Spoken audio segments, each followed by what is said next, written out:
terus ke perjuangan kau. Maafin Umi ya. Maafin Umi nak. Ya hadratin Nabi Mustafa sallallahu alaihi wasallam.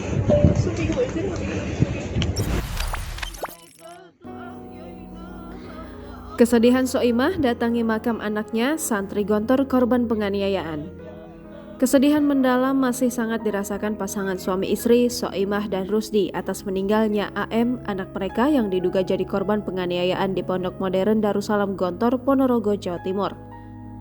Saat mendatangi makam anaknya yang berada di TPU Seislayur, Jalan Mayor Zen, Kecamatan Kalidoni, Palembang, Soimah dan Rusdi sama-sama tak kuasa menahan tangis.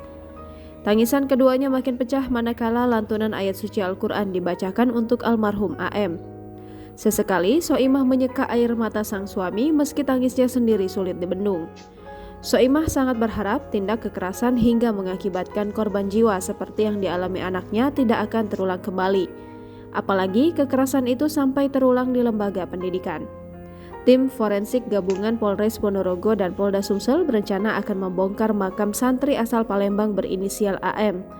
Dokter forensik Rumah Sakit Bayangkara Muhammad Hasan Palembang, AKBP Mansuri, saat dikonfirmasi mengatakan pihaknya telah siap untuk melakukan proses otopsi terhadap jenazah AM.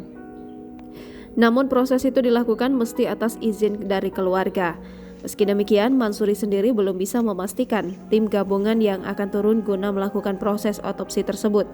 Diketahui, jenazah AM sendiri telah dimakamkan sekitar 2 minggu lamanya di TPU Seislayur, Jalan Mayor Zen, Palembang. Mansuri menjelaskan, kondisi lahan pemakaman juga akan bisa menjadi faktor penyebab kesulitan saat melakukan proses otopsi. Minta maaf nak Umi terus ke perjuangan kau nak. Umi terus ke perjuangan kau yang ingin memperbaiki sistem nak. Umi terus ke.